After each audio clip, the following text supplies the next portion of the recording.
I'm Marcus Smith, and this is Constant Wonder. This podcast invites you to consider real experiences that can set in motion feelings of awe. And where do experiences like that happen? Well, where can't they happen might be the better question. The possibilities are everywhere.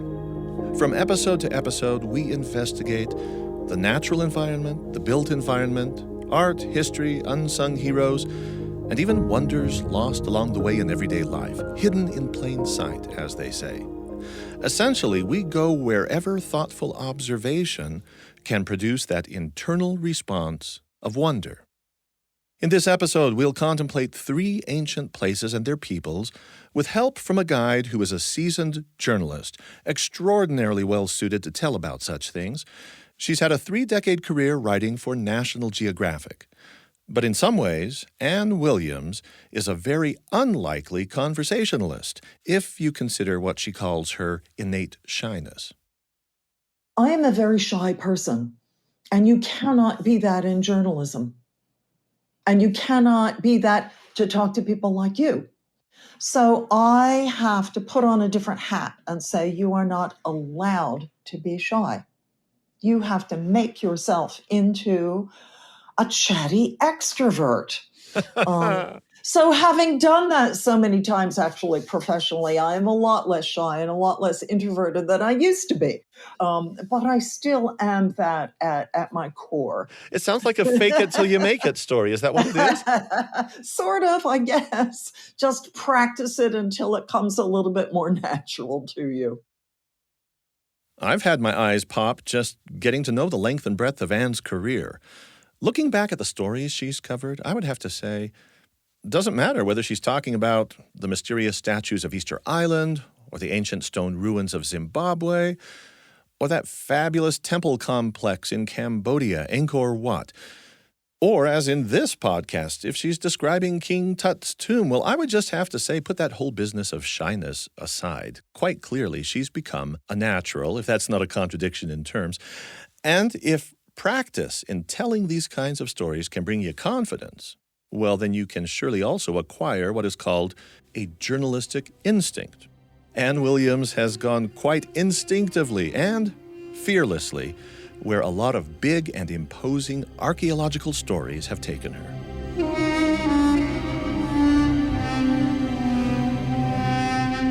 When you have an opportunity to do something that most of us will never have a chance to do, for example, I think the year was 2005, there you are, it's kind of a dark and stormy night, and the King Tut is going to be subjected to a CT scan, and you are present.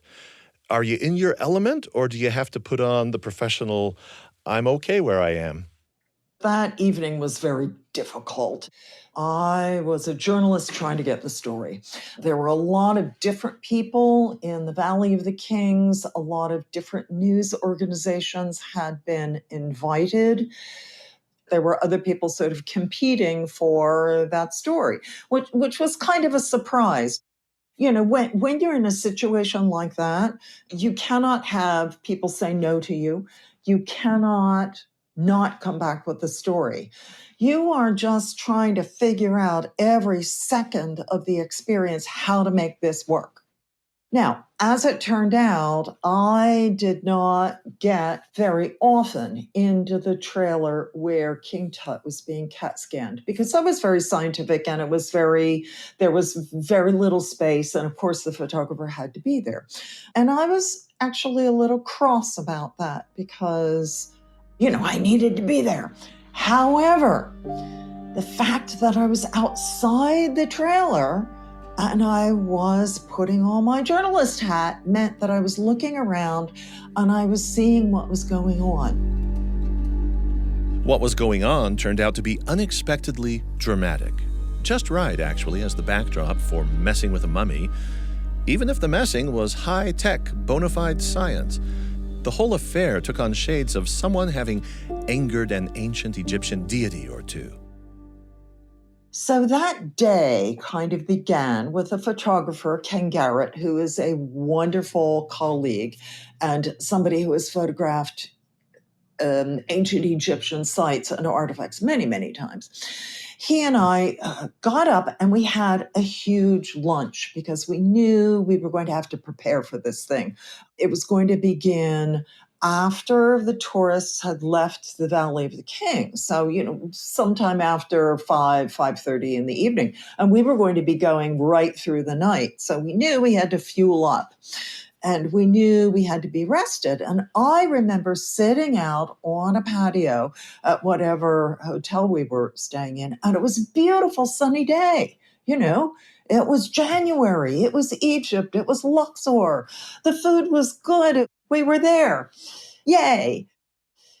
When we got to the Valley of the Kings, suddenly bad weather started to roll in. And a perfectly sunny, still day turned into this day when the wind was whipping up the dust and just racing down the Valley of the Kings. And there I stood outside the cat scanning trailer and looking up at the sky and seeing it was completely clouded. I mean, there was not one star in the sky, not one. When we finally finished up all of this, and I finally got to talk to Dr. Hawass, and I finally got to go into the cat scanning trailer. This was in the wee hours of the morning. I had some words with Dr. Hawass, and then he and I had worked together a couple of times. I had covered a number of discoveries he had made, and I remember walking down the stairs to leave the CT trailer, and he just patted me on the shoulder and he said, "It's been great working with you again." And I looked up at the sky and the clouds had gone away. There was not one cloud in the sky. And the stars were brilliant like diamonds on the black velvet of the night sky. Orion, which was a constellation that the ancient Egyptians recognized, was hanging over the tomb of King Tut. And I just thought, well, it's been a dark and stormy night, but the stars are out again and all is right. And the ancient Egyptians would call this ma'at, things as they should be, the proper order of things. And so that's the story of the night that King Tut got cat scanned. Yeah, if that's what the Egyptians call it, things as they should be, do you have any sympathy with that view? Did you feel that it played out the way it ought to have been that night? I do. I think it's a wonderful philosophy. I mean, I am a very organized, control freaky kind of person.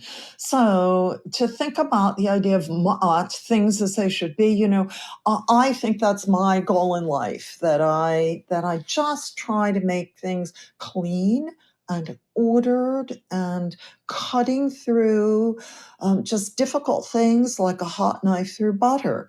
The great thing that I bring to the table is I have a very organized mind. That is my happy place. That is where I am comfortable. Well, this establishment of order, this control, I'll tell you what it mirrors for me. When I hear you describe that, the role of a journalist, the role of an editor, you're making a book, you're laying things out in an orderly fashion. This is what the ancient Egyptians did in the face of death. The rituals of preparing the body, the orderliness of the tomb before the robbers come and throw things around. But there is system. There's a belief in system. There's an organization. You're kind of like that. Yeah. Yeah. Well, you have it being that way constitutionally. I also recognize the value of creative chaos. I was a staff writer at National Geographic for almost 30 years, and I had to be comfortable with that because many of the people at the magazine were hugely creative, but they were a little chaotic. I like that. And one had to be prepared for somebody to come to your office saying, okay, I know we did this yesterday, but I've had another think, and let's rip that up and do it all over again. Well, I want you right now to make some structure and orderliness out of the chaos, the recent chaos of the rumor mill surrounding Nefertiti's tomb. You know, here we are. It's the 100-year anniversary of the discovery of the tomb of King Tutankhamun. And now, very coincidentally, and I don't know if the skies right now are cloudy or clear over Egypt, but people are talking. It's been several weeks or months now that several different voices have been saying, we may be on the brink. It's a little chaotic to be telling a story about something that's about to be discovered that's not been discovered yet. In order to fully tell this story, I need to go back several years. Visits to the tomb of King Tutankhamun are problematic. It is a very small space. And of course, everybody wants to see this tomb, even though you have to buy a special ticket and it is not particularly cheap. Everybody wants to do it, and everybody's queuing to get that ticket to go into the tomb. Humans are fascinating germ bags. Every time we breathe out bacteria. And so when you are standing in there in King Tut's tomb or in any ancient space like that, I mean, I always feel like a gigantic microbe. I try really hard not to breathe too hard, just to be still, to breathe really shallowly, not to put too many bacteria into that space. I mean, I want to see it, but I feel a little bad. Anyway, there is a realization among the managers in Egyptian antiquities that it's very destructive to have all those people in that tomb every day. So there was a decision made some years ago to make a replica of the tomb. And there is a Spanish company called Factum Arte that was able to do that. And it was fascinating what they did. They took digital scans, not only of all of the paintings on all of the walls of the burial chamber, but they made additional scans of the texture of the walls. So what they did when they were building the replica of King Tut's tomb near Howard Carter's old dig house, what they did was they made sort of a skin that had all the paintings on it. And they married that skin to a replica of the texture of the walls. So you really did have a faithful replica of the tomb, not only in terms of the images, but in terms of all of the bumpy bits that the stones created, because this was carved out of the stone of the Valley of the Kings. To their credit, Factum Arte uploaded all of these digital files to their site online. And Nicholas Reeves, who is a very curious Egyptologist, started to have a look.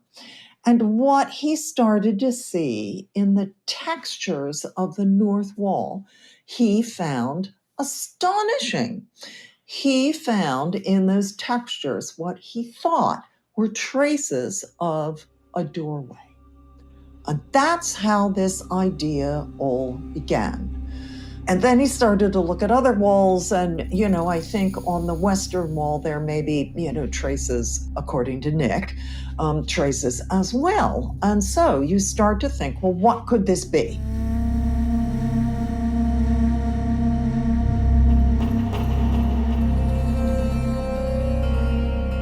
You have to remember what happened to King Tut at the end of his life. He was a 9-year-old child when he came to the throne. He died when he was 19. We don't know quite how he died. He was surely not the most robust person on earth. He was, very tiny. You look at his mummy, it's super frail. There was inbreeding in his family. He probably had malaria. So maybe he died from malaria. That's one theory. Another theory is that he was in some sort of an accident, broke his leg. It was a compound fracture. The wound got infected. There were no antibiotics. And, poor teenage King Tut at the age of 19 drops dead. Well, you don't anticipate that. And of course, ancient Egyptian kings started to build their tombs as soon as they took office. But of course, you didn't expect to die at 19, right? So King Tut and all of his courtiers probably thought he had years and years to construct a tomb. And so when he died at the age of 19, there wasn't anything ready. So they had to look around and say, what have we got? Where can we park this pharaoh for eternity? So Nick's idea was that Nefertiti, of course, she was a big name. She had died before King Tut, probably had a very large tomb because she was a queen. And maybe there were a couple of rooms kind of left over that could be repurposed. And that is Nicholas's idea, that Nefertiti actually is behind the really, large treasure-filled suites, behind these 4 very modest rooms. I mean, people have looked at those 4 modest rooms that King Tut was buried in for years and said, this is weird because this guy, okay, he was kind of a minor king in the sweep of ancient Egyptian history. I mean, if you look at it through a certain prism, I find him a very pivotal figure, but he only ruled for 10 years and, he was a teenager, so he probably didn't have a whole lot of agency, but still, 4 tiny rooms, give me a break. He was a pharaoh. He should have had something bigger. Even Howard Carter looked at that north wall of the tomb and, thought that it didn't really look quite right. So what Nick is proposing makes sense. Now, it might not be Nefertiti. There were other females and other bodies that we don't have from that time period. So there could be one of King Tut's maybe half-sisters, or at least an in-law Meritaten might be behind there. But, other people say can't be, not possible. There have been several ground-penetrating radar scans of that area. The official word is that there's nothing there. I have to go with what the official word is.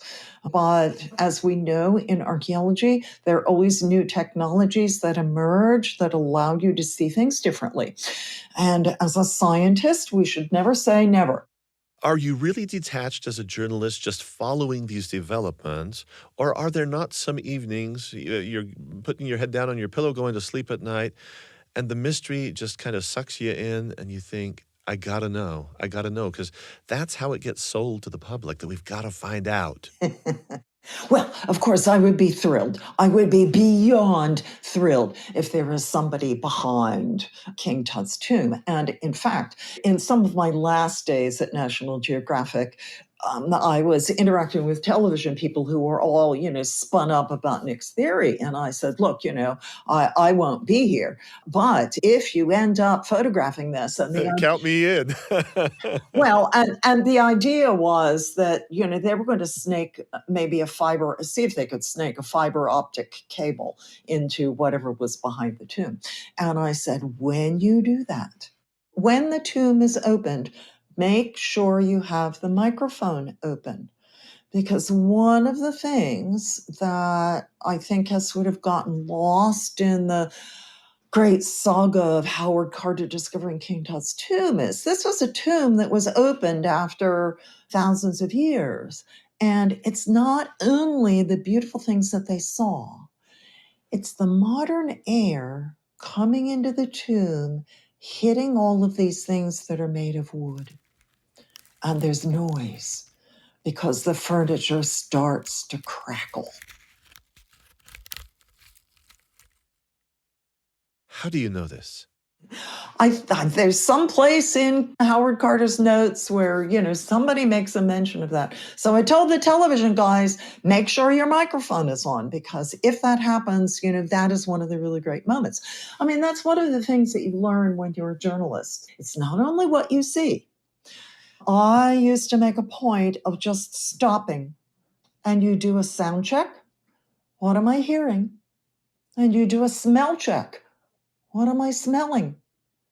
And what does the air feel like? Is it cold? Is it misty? Can I smell a fire burning? I mean, all those things. It's not only what you see.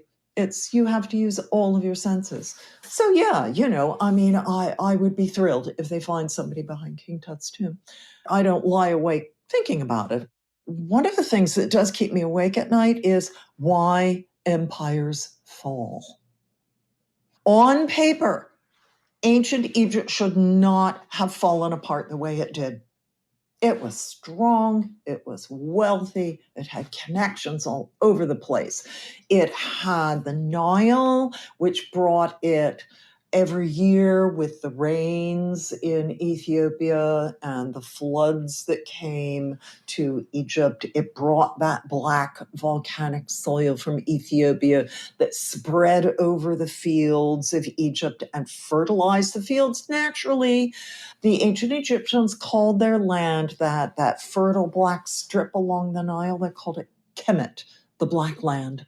They had that happening every year. Their crops were abundant. The Nile was full of fish. The marshes on the banks of the Nile were full of ducks and geese and hippos and crocodiles and all sorts of marsh creatures.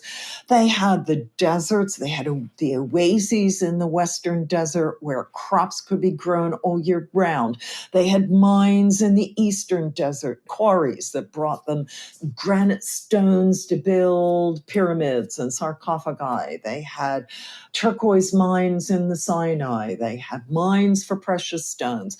They had an easy way, a pretty easy way, to get across the Eastern Desert to the Red Sea so they could trade farther south with sub-Saharan Africa. They had connections with Nubia to the south, so also that they could get things from sub-Saharan Africa. They had connections all over the Mediterranean. There was no reason why ancient Egypt should have fallen apart. Why did it? So when you're there, potentially it's evening, potentially you're going to sleep, potentially you're trying to organize your thoughts around this chaotic aspect of Egypt's past where all the order and all the expansive kingdom and all the power didn't exactly evaporate overnight, but went away.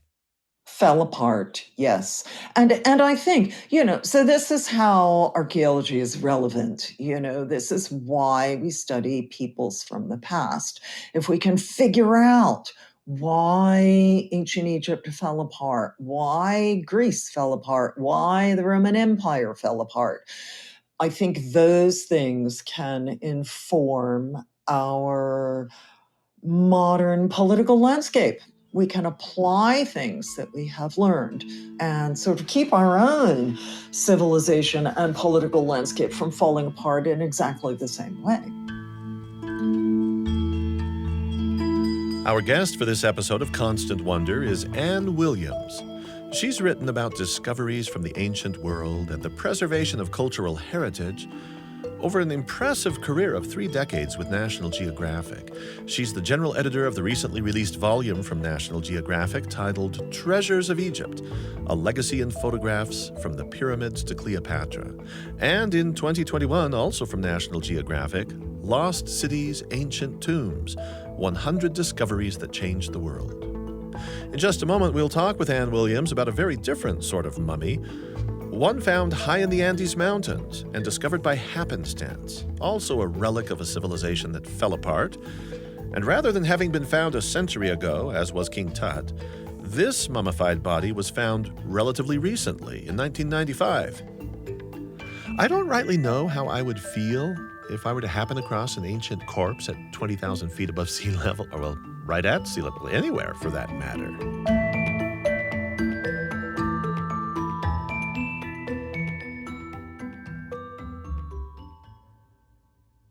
Archaeomusicologists. They're the people who will have an educated sense about what music may have sounded like back in the day in ancient Egypt. We're talking about lutes and lyres, harps and drums.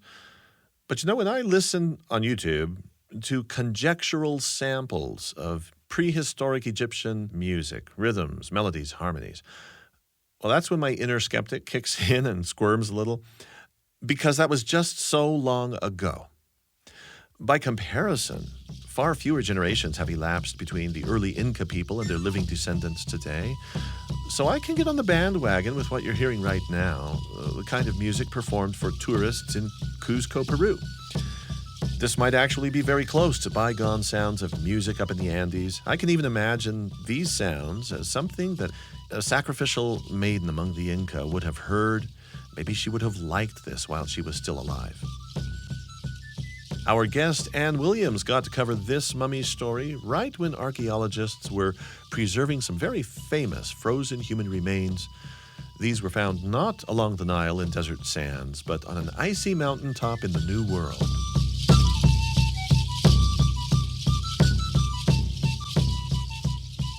I don't know that I should call it I'll say a mummified.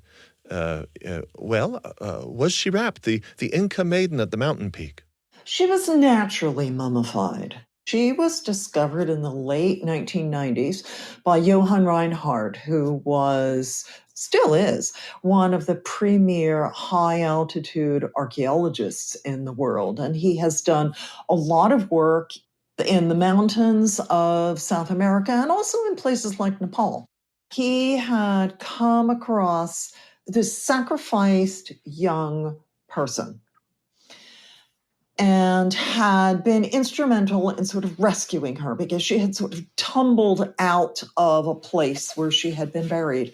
And he and his friend and colleague collected her and wrapped her up in sleeping bag mattresses and put her on the top of a bus and brought her back to the town of Arequipa, where she was put in a freezer to preserve her. Were they acting kind of like Howard Carter going to a site where they expected to find something? How did they stumble across this find? Well, they are high-altitude archaeologists, and this is earthquake territory. Maybe there was an earthquake, and this young person was buried in association with a ritual platform. And so she was, maybe shaken out of that. Maybe there was a little bit of ice melt. So she sort of tumbled down a slope, and they were climbing and came across her. Just serendipity or just coincidence. Yeah, and just coincidence. But the thing about this young woman is that she was what the Inca called capacocha. She was sacrificed deliberately. So there's a phenomenon in which mountains like the Andes catch the clouds. Rain clouds are heavy. And when they hit mountains like the Andes, they dump their rain. So on one side of the mountains, it'll be lush because it gets a lot of rain. And then on the other side of the mountains, it's called a rain shadow. And it's desert because the clouds have dropped their load on the other side of the mountains. The ancient people like the Inca didn't quite understand it in that way, but they understood that the mountains brought rain. And so they did sacrifices to the mountain to ensure that the rains came and that they were able to produce their crops. And so they would choose young children who were on the edge of puberty, probably. And we don't exactly know what the criteria were, but, surely knowing human beings as we do, they probably picked children who were handsome and brought them to Cusco and dressed them very well and fed them very well. And then with great ceremony would take these children up to the mountain and probably fed them corn beer, chicha, and coca leaves until the kids kind of, fell asleep into a stupor. And then, hit them on the head and buried them as sacrifice to the gods. Now, some people talk about this as if, the children were terrified. I sort of look at it from a different prism. If you grow up in that culture, to be chosen to be a sacrifice to the gods, to go on and be with the gods is a great honor. And you are not terrified at all. You are looking forward to being with the gods and this great role that you're playing. Now, that's just my perspective. I don't happen to think these kids were terrified. I think they were seeing this as an honor. They may not have been terrified, but this has got to be terrifying to you to consider the totality of what happened. Yeah. Yeah, yeah. I mean, from the modern perspective, it's quite But sad but that a put 13. off the journalistic detachment here. Doesn't this just turn your stomach and make you almost weep? It is very sad indeed. Sacrificed at 13 years old. I mean, think of all the things that that person could have done, could have experienced, and could have contributed to society. Of course, from the modern perspective, we have to say this was very sad and, heartbreaking. On the other hand, just like King Tut, this young woman has been a great ambassador for her culture. From the modern perspective, it's quite horrible. But think of the role that she has played. I mean, I am at the point in my life when I am thinking, what kind of legacy am I going to leave? And this young person left really quite a large legacy because in being able to find her and being able to study her and having her be preserved in the cold, in the ice, as a frozen ambassador from her culture, she has taught us so much about who she was and what her culture was all about and how these ceremonies played out. In that sense, she has played a great role and has left a very large legacy, even though she only lived for 13 years. So in Egypt, you were outside when your photographer went in to document photographically the CT scan of King Tut. Were you left outside as well with the Inca maiden, or were you able to get closer to this mummy? I was right in the middle of everything. This young person was wrapped in layers and layers and layers of beautifully woven textiles. And so the idea was to unwrap her in a laboratory setting where she would be preserved. It would be cold enough, and we would do it in fits and spurts so that she would not defrost. So that's what we did. And I was there in the lab. It was blazing hot in Arequipa. It was in the fall, so it was in their springtime, and it was a very warm spring. So I had packed with all of my turtlenecks. So during the day, I was just sweating bullets. And then I'd go into the lab and, I'd be fine because the lab was cold. We had a photographer, Stephen Alvarez, who specializes in ancient cultures and in caves. We had Bill Conklin, who was a textile expert, and it was fabulous to hang out with him because he had learned about knitting and weaving at the knee of his grandmother. And so to talk to him about the textiles that we were unwrapping from this ice maiden, whose nickname became Juanita. The Peruvians named her Juanita in honor of Johann Reinhardt. So to talk to Bill about these textiles, and he would pick up the edge of one of these blankets, and he would say, "Look here, this is where they stopped weaving, and then they picked it up on the other side and began weaving back towards the center." And he said, I learned about this stuff with my grandmother. And you could just see, his hands were feeling this, and he understood how this blanket had been created. And you could just see the love that he had for this blanket and for the things that his grandmother had taught him. It was really quite extraordinary. I'm Marcus Smith, and this is the Constant Wonder Podcast. Well, what you're saying here really sets us up nicely for the next place I want to go in this conversation with you, which is Alaska, because the story of the Yupik people and the, I want to say, Nunalak excavation site, here you have a people, continuity was broken with their past. And there's such enthusiasm now for kind of reconnecting with the ancient peoples, their ancestors, lived there on the coast of the Bering Sea. And with the thawing of the northern regions, some of these sites are now being exposed, excavated, and there's a whole relearning thing going on up there. Yes, that was my last feature story for National Geographic, and it is actually one of my favorites because it has so many levels to it. As the climate changes. The permafrost is thawing out. And what that means is the land is sinking.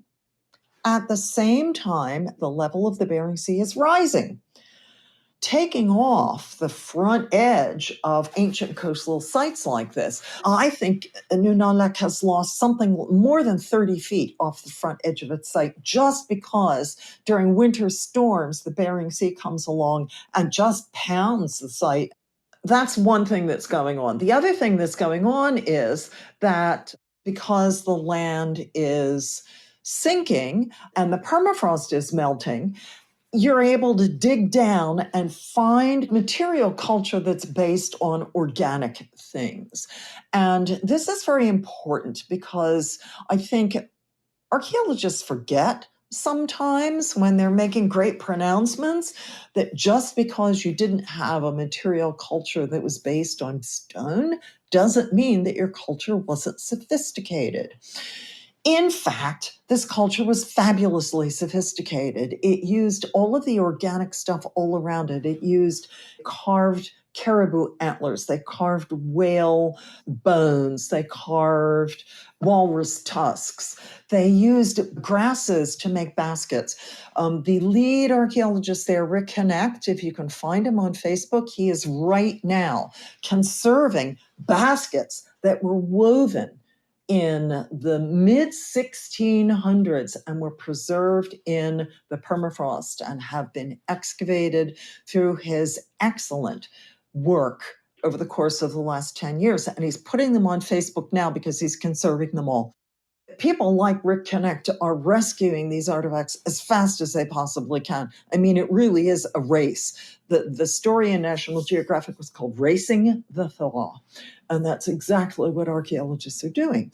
Now, the other thing that's going on is that Rick is all about local folks using this as an opportunity to learn about their ancestors and to reanimate a generation of people who are sort of into smartphones and watching TV, to reanimate them to learn the ancient cultures.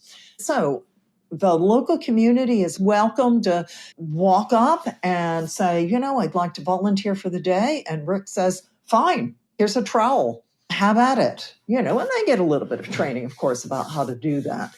Archaeologists may be able to show the Yupik how to use a trowel at a dig, but certain members of the indigenous community there are already conversant with the kinds of objects they might discover there. For example, an exquisite Yupik doll that Anne acquired on this trip. It was not released by the thawing permafrost. It was made the traditional way, by a living Yupik woman. She still practices this time-honored craft. Many would call this object an Eskimo doll. It's about 12 inches high, complete with a parka and ornamental beadwork, beautiful small little gloves, a luxuriant fur fringe surrounding the hood. To see a photo of Anne's doll, just find us on Instagram. Anne is very keen on emphasizing how the Yupik are striving to keep the heritage of their ancestors alive. Wonderful woman who is now my friend, Misty Matthews, and she took me out to do all sorts of things. We picked crowberries because I was there at the time when you have to pick berries, you have to can them, you have to freeze them. This is how you're going to survive. I spent a day. Misty and her brother went out and caught a whole bunch of salmon. It was salmon season, and we spent the day cutting up the salmon, hanging them up to dry, preparing some of them to be frozen. This is what you're going to eat during the winter. Just a quick follow-up here. Misty's mother, her name is Grace, is the Yupik artisan who fashioned the doll, which clearly has become something of a personal treasure for Anne Williams.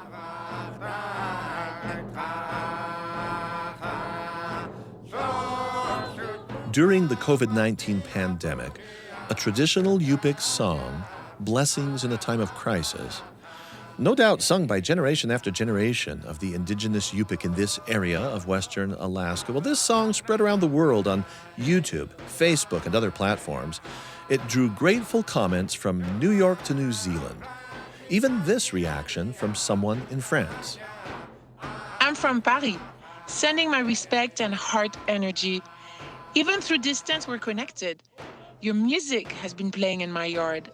The drums resonate in the sky.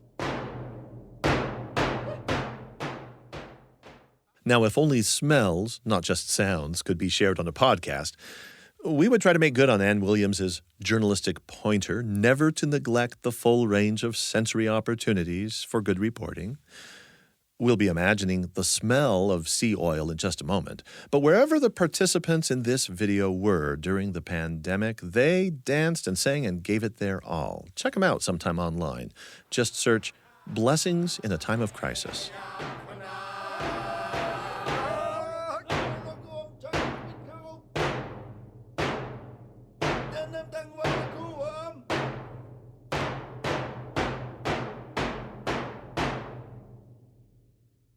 Survival in a time of crisis in ancient Nunalak took much more than just knowing how to fashion baskets or preserve berries and salmon.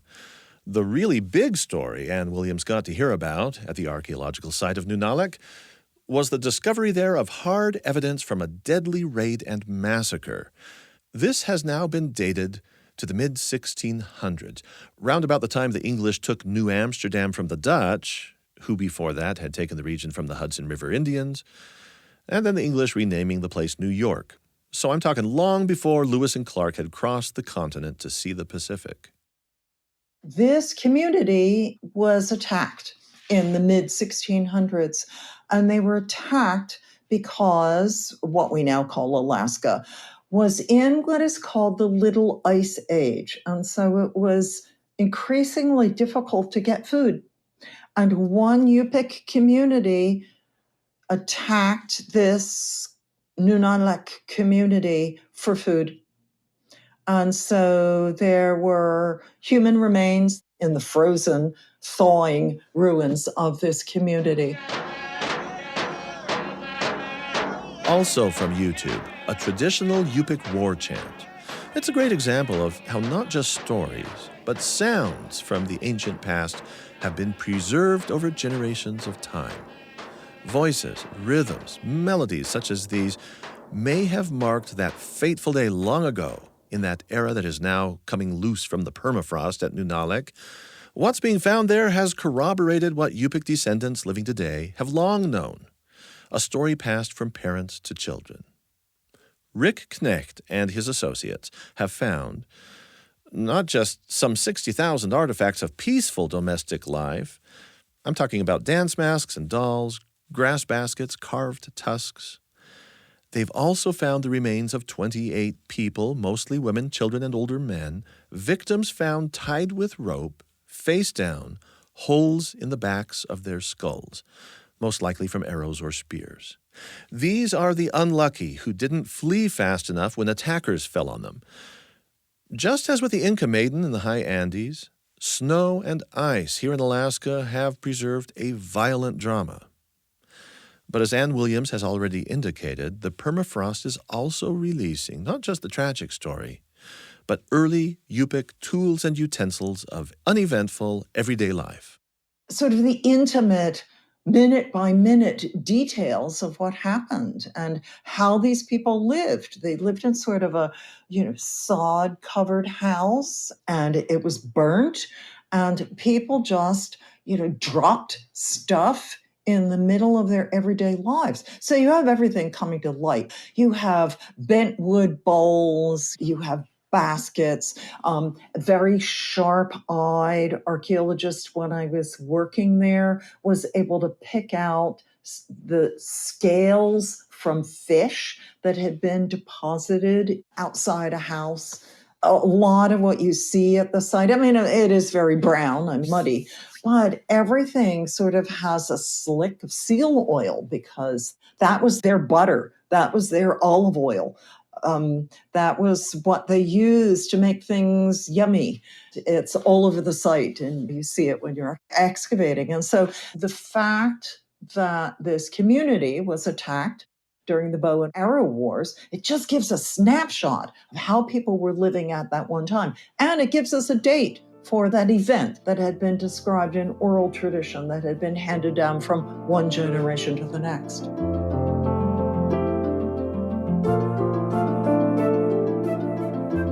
So, Anne, it's just frankly not common to find somebody who has such a breadth of experience doing the kind of work you do, and for so many years. I want to know from your perspective, it doesn't matter whether you're preparing a piece of writing about Egypt or about the Inca maiden mummy, maybe you're up at the Bering Sea in a place that's saturated with seal oil. Those are three places we've dealt with today. Help me get at the heart of what this game is, at least for you. I mean, you've gone so far, even in recent years, as to learn how to read hieroglyphs. So a lot of people think about archaeology as just, looking for treasures. But I think people who work in archaeology and people who cover archaeology have a responsibility to allow these sites and these people like Juanita and King Tut to be ambassadors for their ancient culture. One of the questions that I ask myself is, what on earth was I doing? Well, so I think my role is I'm a translator. And I have been very lucky because I'm an archaeologist by training, journalist by trade. And that combination has allowed me to have a lot of adventures and meet a lot of interesting people and do a lot of really cool stuff.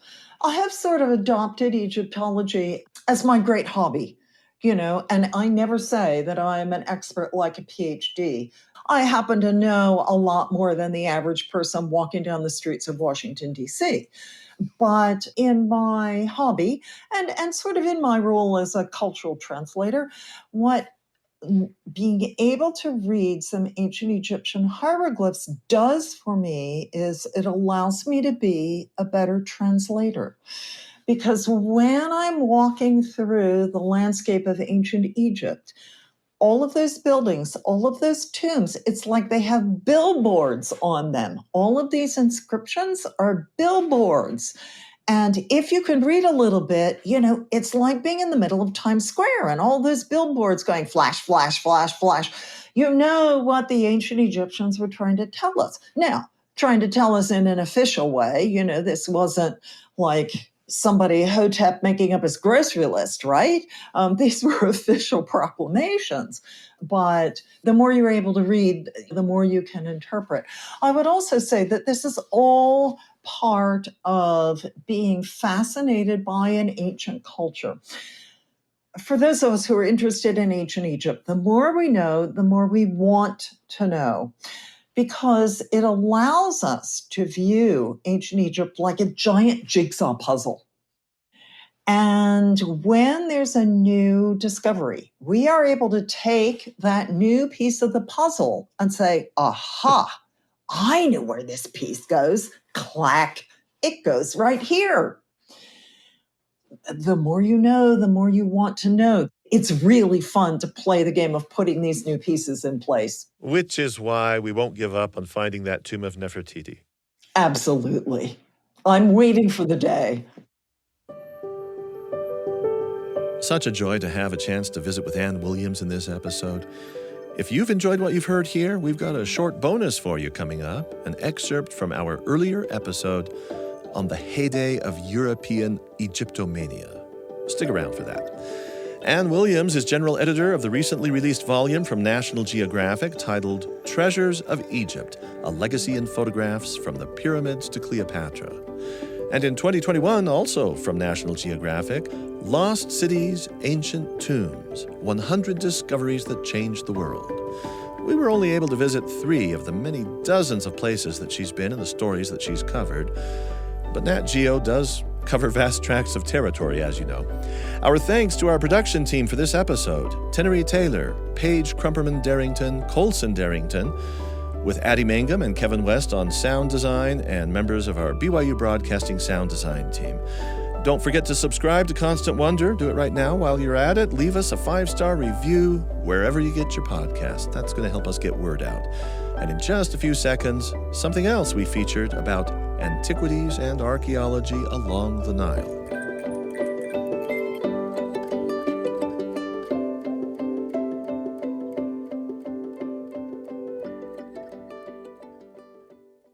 One of the world's foremost Egyptologists, Toby Wilkinson, joined with us for our Constant Wonders Season 2 episode on Egyptomania. Here's an excerpt from that conversation. He's talking about a character named Auguste Mariette. whose motives while digging around in Egypt were nothing if not complicated. He knows he has to excavate in the sands, but he hasn't got an official permit.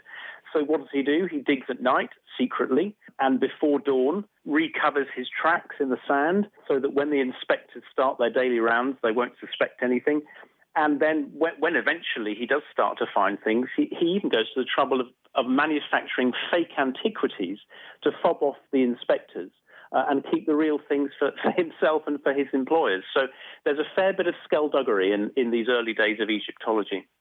Skullduggery is maybe putting it mildly. I mean, I'm just imagining the atmosphere here, because if you're doing this under cover of darkness, and if you're using subterfuge to get your work done, that's high drama right there. And that kind of even heightens the stakes in a way, I think. You're absolutely right. And I think the atmosphere on some of these early digs must have been quite tense, not knowing whether you'd be discovered, not knowing whether you'd have to not only forfeit your excavation, but all the finds that you'd uncovered.